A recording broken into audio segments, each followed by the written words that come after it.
Why do you keep saying shy, no hope? Please look at his numbers are not bad at all, Chika.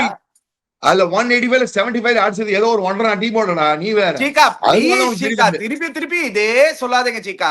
Suryakumar யாதவும் அதே 75 அந்த யுஎஸ்ஏவோட அடிச்சான். இவன் 75 USA வேற ஏதோ ஒரு டீமோட அடிச்சிருக்கான் சீக்கா. நீங்களே பாருங்க சீக்கா. ப்ளீஸ் சீக்கா நீங்க சொல்லுங்க சீக்கா. இப்போ what is the difference between him and Shai Hope now? Please tell me, Chika. What is the difference? Please tell me. Why don't you have the same stance towards everybody? Why are you so biased? I'm not biased. He did it from 77 for 6. When India was 77 for 6, he won the match for us. Come on, Chika. It doesn't matter, Chika. It's the same team.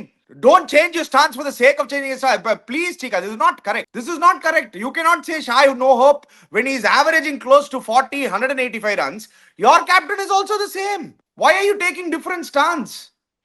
Okay, now coming to bowling, which is a better bowling side? Indian bowling side, Parninan. You don't give me an answer and you change the subject. At least give me an answer. What do I do? Jenny, I'm just saying, no, from a 77 for 6, he won the match for us, which is great.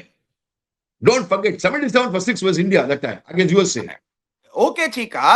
அது வந்து உங்க டேர்ம்ஸ்ல Shai Hope அடிக்கும் போது நீங்க என்ன அவன் opener சீக்கா என்ன பண்ண முடியும்? ஓபனருக்கு வந்து 77 for 6 வருமா? சூரியகுமார் நம்பர் 3ல வந்ததே. ஓகே சீக்கா எனக்கு என்ன புரியலனா எந்த டீமுக்கு எதிரா நீங்க அடிச்சா ஷாய் ஹோப்னு நீங்க கேட்டீங்க.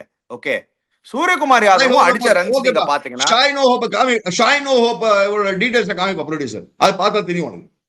ஷாய் ஹோப் டீடைல்ஸ் எடுத்து போடுச்சா நம்ம பேசலாம் அது வரைக்கும். இல்ல இது வந்து இல்ல எனக்கு புரியவே இல்ல. ஒரு ஸ்டான்ஸ் எடுத்தீங்கன்னா நீங்க வேர்ல்ட் கப் ஹிஸ்டரி எடுத்து பாருங்க. நிஜமாவே சொல்றேன் சூரியகுமார் யாதவ் ஒரு பெரிய டீமோட அடிச்சதே கிடையாது. ஒத்துக்கிறீங்களா இல்லையா? லாஸ்ட் வேர்ல்ட் கப்பும் எடுத்து பாருங்க, அதுக்கு ப்ரீவியஸ் வேர்ல்ட் கப்பும் எடுத்து பாருங்க, 2022 வேர்ல்ட் கப்பும் எடுத்து பாருங்க. எல்லா நம்பர்ஸும் நீங்க எடுத்து பாருங்க. தயவு செய்து எல்லாரும் யாரெல்லாம் வியூவர்ஸ் இருக்காங்களோ போய் எடுத்து பாருங்க. அவங்களே சொல்லுவாங்க உங்ககிட்ட பெரிய டீமோட அடிச்சது கிடையாது. ஃபேக்ட் அதுதான். சவுத் ஆப்பிரிக்கா அடிச்சா ஞாபகம் இருக்கா எனக்கு? பெர்த்ல அடிப்பான்டா அந்த மேட்ச். ஏதோ ஒரு 30 ஓவர் அடிப்பான். வெரி க்ரூஷியல் 30 அடிப்பான் பெர்த்ல. பாத்தீங்களா இல்லையா? 30 வந்து ஒரு பெரிய ஸ்கோர் நீங்க ஆக்கிட்டீங்க. இல்ல அந்த சமயத்துல டோட்டலே 126 தான். I'm telling you, no, if you want to find நான் உங்ககிட்ட பாத்துட்டேன். நீங்க வந்து ஒரு ஃபாரின் நீங்க பேசணும்னால நீங்க அப்படியே ட்விஸ்ட் பண்ணி மாத்தி போட்டுருவீங்க. எனக்கு சத்தியமா எனக்கு டிஃபரன்ஸே தெரியல சீக்கா. ஷாய் ஹோப்புக்கும் சூரியகுமார் யாதவுக்கும் என்ன டிஃபரன்ஸ் சீக்கா? ரெண்டு பேரும் நல்லா பெர்ஃபார்ம் பண்ணிருக்காங்க. ரெண்டு பேரும் 185 ரன்ஸ் அடிச்சிருக்காங்க. ஆனா நீங்க ஷாய் ஹோப்பை வந்து ஷாய் நோ ஹோப்ன்றீங்க.